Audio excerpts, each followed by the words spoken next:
میں اسے منع کرتی رہی مگر اس نے میری ایک نہ سنی۔ میرا نام انبر ہے اور میری عمر 20 سال ہے۔ یہ کہانی جو میں آپ کو سنانے جا رہی ہوں وہ 4 سال پرانی ہے، جب میں صرف 16 سال کی تھی۔ ہمارے گھر میں 3 افراد رہتے تھے، میں، میری امی اور ابا۔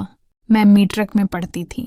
میرے ابا کے کپڑوں کی ایک فیکٹری تھی، لیکن امی گھر پر ہی رہتی تھیں۔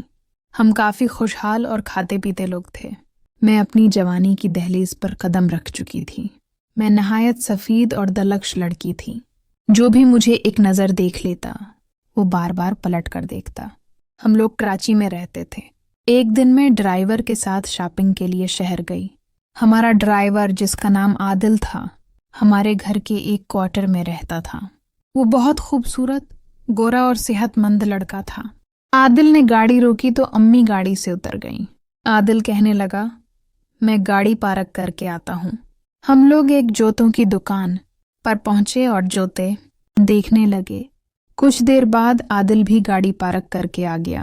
عادل مجھے اچھا لگتا تھا۔ جیسے ہی وہ آیا، میں عادل کے ساتھ دوسری دکان پر گئی۔ وہ دکان کپڑوں کی تھی، خاص طور پر چھوٹے لباسوں کی۔ میں نے عادل سے پوچھا، ان میں سے کون سا رنگ اچھا ہے؟ عادل شرما کر نیچے دیکھنے لگا۔ میں نے کہا، عادل بتاؤ نا۔ اس نے کہا، محترمہ، مجھے کیا معلوم، جو آپ کو اچھا لگے وہ لے لیں۔ میں نے کہا، نہیں، آج مجھے تمہاری پسند کا لینا ہے، اسی لیے تو امی کو چھوڑ کر تمہیں ساتھ لائی ہوں۔ اس نے ہلکی سی مسکراہٹ کے ساتھ گلابی رنگ والے کپڑے کی طرف اشارہ کیا اور سر نیچے کر لیا۔ میں نے وہی 2 رنگوں میں خرید لیے۔ میں نے محسوس کیا کہ عادل مجھے چوری چوری دیکھ رہا تھا۔ پھر ہم دونوں نے مزید شاپنگ کی اور گھر واپس آ گئے۔ گھر میں ایک ماسی کام کرتی تھی جس کا نام شیما تھا۔ وہ تقریباً 22 سال کی کنواری اور خوبصورت لڑکی تھی۔ میں نے کہا، شیما گاڑی سے سامان اندر لے آؤ۔ پھر میں اپنے کمرے میں گئی، نہائی، کپڑے بدلے تو شیما مجھے بلانے آئی۔ کہنے لگی، انبر بی بی، کھانا لگ گیا ہے، امی آپ کا انتظار کر رہی ہیں۔ میں کھانے کے کمرے میں گئی، امی ابا کو سلام کیا۔ ابا نے پیار سے پوچھا، کیسی ہو ابا کی جان؟ میں نے کہا، میں ٹھیک ہوں۔ ابا بولے، آج تو میری بیٹی نے خوب شاپنگ کی لگتی ہے۔ میں نے ہنستے ہوئے کہا، جی تھوڑی بہت کی ہے۔ کھانے کے بعد سب اپنے اپنے کمروں میں چلے گئے۔ میں نیچے عادل کے کوارٹر میں گئی۔ وہ بیٹھا کھانا کھا رہا تھا۔ مجھے دیکھ کر فوراً کھڑا ہو گیا۔ میں نے کہا، بیٹھو بیٹھو یار، کھانا کھاؤ۔ وہ بیٹھ گیا۔ میں نے آہستہ سے کہا، عادل، آج رات 2 بجے میں تمہارے کمرے میں آؤں گی۔ وہ کپڑے پہن کر دکھاؤں گی جو تم نے پسند کیے تھے، تم بتانا کیسا لگتا ہے۔ عادل نے ہچکچاتے ہوئے کہا، جی۔ میں اپنے کمرے میں واپس آ گئی۔ رات کے 2 بجے میں نے وہ کپڑے پہنے اور عادل کے کمرے کی طرف جانے لگی، مگر دیکھا کہ ابا بالکونی میں ٹہل رہے تھے، سگریٹ پی رہے تھے اور کچھ سوچ رہے تھے۔ میں گھبرا گئی اور فوراً اپنے کمرے میں واپس آ گئی۔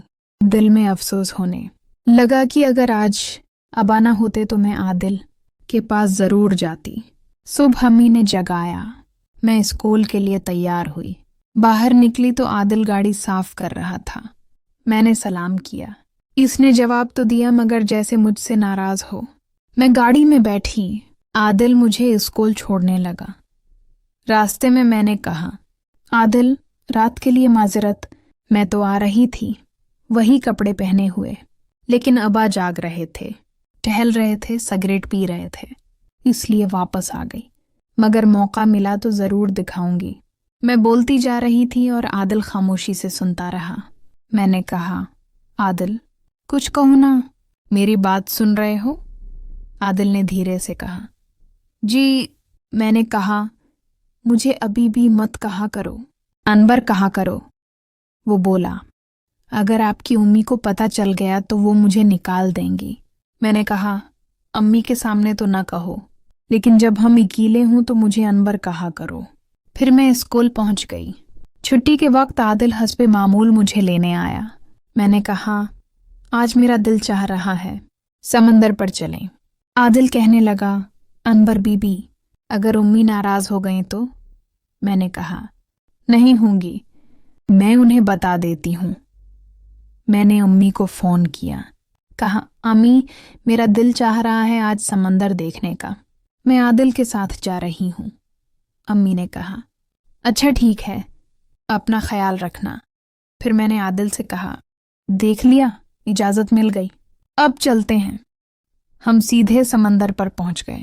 میں عادل کو ایسی جگہ لے گئی جہاں ہمارے سوا کوئی اور نہیں تھا۔ ہم نے گاڑی روکی، میں نے عادل کا ہاتھ پکڑا اور ہم دونوں یوں ہی ساحل کی ریت پر چلنے لگے جیسے کوئی جوڑا چہل قدمی کر رہا ہو۔